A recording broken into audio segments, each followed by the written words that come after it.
Name is Dr. Jenny. Today we're going to talk about why small businesses fail. A lot of you know that I have been in beauty supply business the past 18 years. The same location, the same business. I have a lot of insight on why small businesses fail. Today, I'm not going to talk about financial reasons because it's financial reasons or reason is obvious why some black businesses fail. But today I'm going to talk about lack of support from people.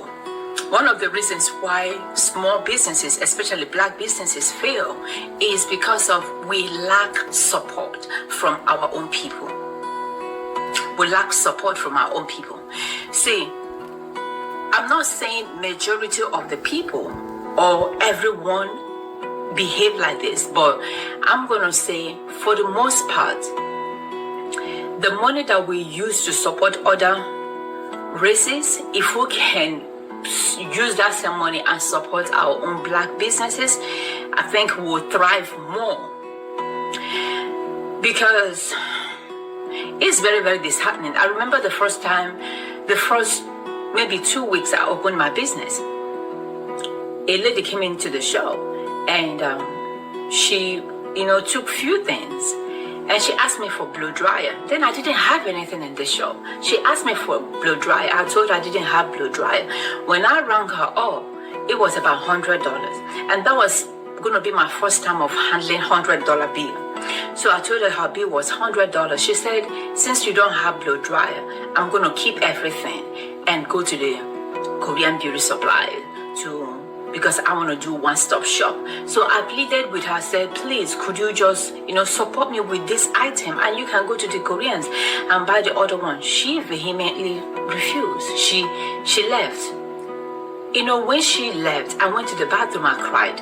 I said, wow, because I didn't expect my own person to behave like this, to treat me like this, because I was excited opening my business. So this is one of the reasons why black businesses close, because we lack support from people of our own colors and even, from family members. That's a different story.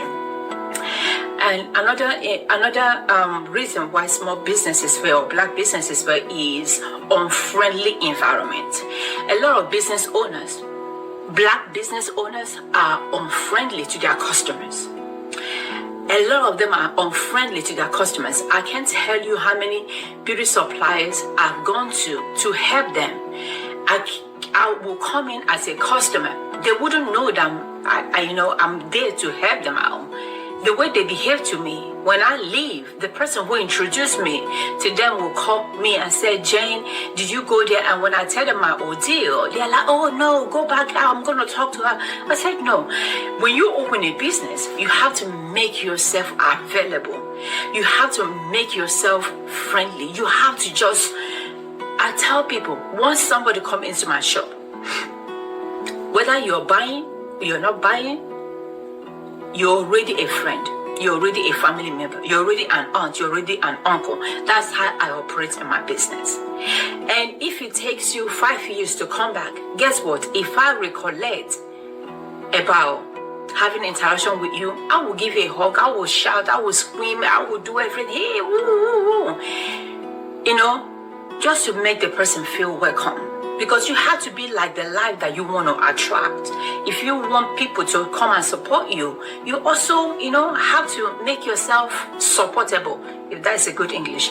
Number 3 is your dress choices. I remember a friend who opened a beauty supply. I didn't know her initially. Somebody told me to go and talk to her. So we became friends. We became friends. And I told her, I said, your choice of dressing is not good for business. She was like, I like the way I dress. I said, yeah, we all like the way we dress, but does it cater to the business you're running? If you say you're running a beauty supply, it makes sense to wear the beauty supply on your body. It makes sense to show people that you actually can help them. You don't want to say you run a beauty supply and your hair is undone. Even if it's undone, get something and cover it up and make yourself presentable. You can't say you're in a beauty supply and you're dressed. And I'm not saying you have to be on point all the time, but at least be the life that you want to attract. When people see you, there should be a reason why they spend their money on you. The way you smell, you gotta smell nice. You gotta put some roll on. You gotta make your face. I mean, hello, we're talking about beauty supply, right? Your face should be done. If you don't know how to do your face, go on YouTube and learn how to do makeup. Learn how to look presentable. I know of somebody who tells me, or she has said this so many times, that she can do makeup.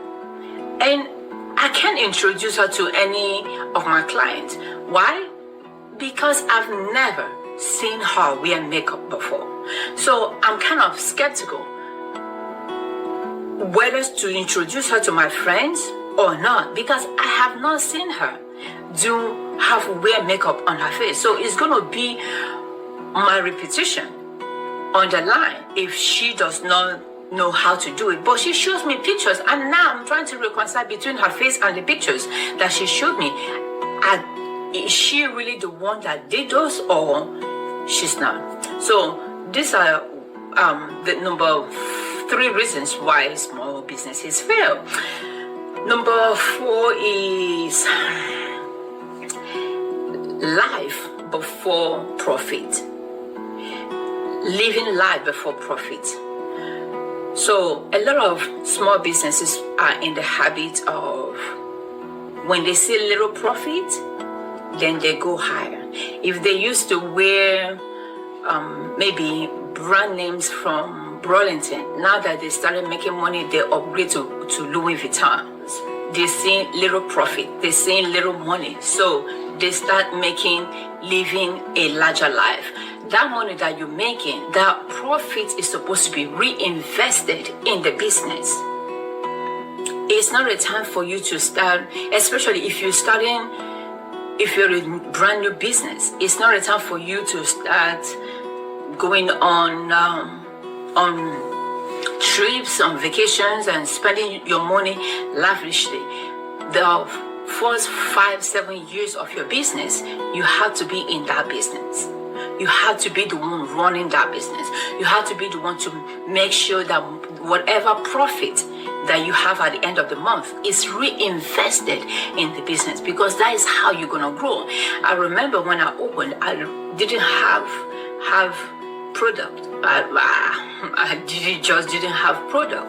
But because we do other things in the business, when I break, I take the money and put back in the business, and that's how the business was able, or still able, to sustain my children and I. So the last one is lack of love among ourselves. Lack of love. I know I've touched on this a little the first time when I talked about lack of support among our own people. But this one is lack of love among ourselves, especially among other business owners who are Black. I'm saying this out of experience. I'm saying this out of first-hand knowledge. I'm saying this out of concern that it's okay when other races fight us. But what is not okay when we fight ourselves? When other people are envious and resentful towards us, I find it disheartening. I find it unbelievable when we are the one who fight and we want to succeed. I just don't get that. The reason why I say this, let me give you a story. There was a time, my next door neighbor is a Chinese store. They left their gas, they sell food, they left their gas on a Saturday. So on Sunday, my other next door neighbor came to the shop and the place was smelling gas.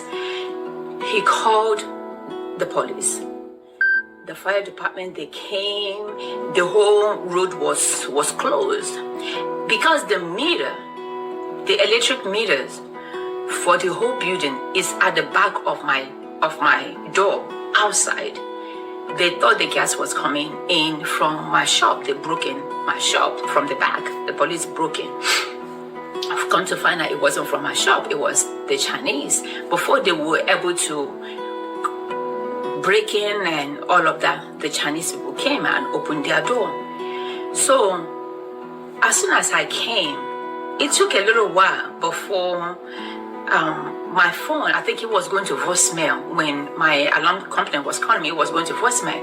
So when I finally got the call to come down, it took maybe like an hour later. So when I came, my other next neighbor, who is a salon, a hairstylist, as soon as I came, I saw the police were in her shop. So I called her on the phone. I said, hey sis, the shop, there's gas leakage in the whole building. The fire department and police, they are all here trying to determine what happened. They are in your shop also. I said, you want to come down and check what is going on? You know what she said to me? She said, oh, I've already been there. Nothing is happening. It doesn't concern me. So I'm home chilling. So it got done on me. I said to myself, I said, I said, okay, I cut off the phone. On a second thought, I said, you're home chilling. Why didn't you call me? Because the reason why I felt so bad was because whenever this lady is on a trip, she will call me and say, Jane, my package is outside my door. Can you please pick it up? I'm outside the country. She will call me another occasion, Jane, could you put a sign on her door to tell the FedEx or the UPS to deliver her package to my own shop, that she was outside the country. So I have done this for her numerous times. So I felt like when she came, she saw the fire department were in my shop and they broke into my shop. My door was damaged from the back.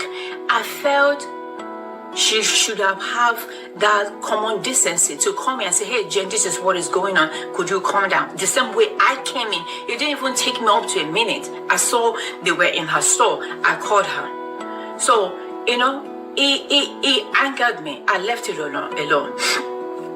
2 days later, I vented to somebody and I knew the person was going to tell her. She came to me and she said, I heard that you were upset that I didn't call you to let you know. I said, yeah, you were I was upset. I said, because whenever you needed help, I was there for you to pick up your package. So I felt like you should have been there for me. I mean, I don't have to be your best friend. We don't have to hang out. We don't have to even talk on the phone, but we could be cordial. We could be just good neighbors. She was like, well, first of all, with that attitude, she said, first of all, it's not my duty to call you if anything is wrong in your shop. Second of all, when I came to the shop to look at what was going on, I wasn't thinking about you and your shop. Oh. You know what I said? I was behind my counter when she said this. I told her, I said, get out of my shop right now. Because in my head, I'm thinking on how to jump on her. I said, get out of my shop right now. She said, Jane, you just, getting upset. I said, get out right now. And that was how I left it. You see, what happens to being your brother's keeper? So the reason why I give this story is because we are the one who fed us. We're the one who don't look out for each other, for one another, and we complain about other race when we ourselves we cannot even take care of ourselves, when we cannot even watch out and look out for other small businesses. I go to other businesses to help them out. So a sister who's supposed to be there as a sister to me, didn't do that, and you expect me to be okay and be fine? Well, I'm just okay. When I see the person, I say, good morning, good afternoon, and I just keep going. Because now I know the kind of mind you have towards me. So I know there are some other reasons why black businesses fail, but these are the reasons that I have right now. So please, if you have a small business, write in the comment section what are your reasons why small businesses fail. I will talk to you next time.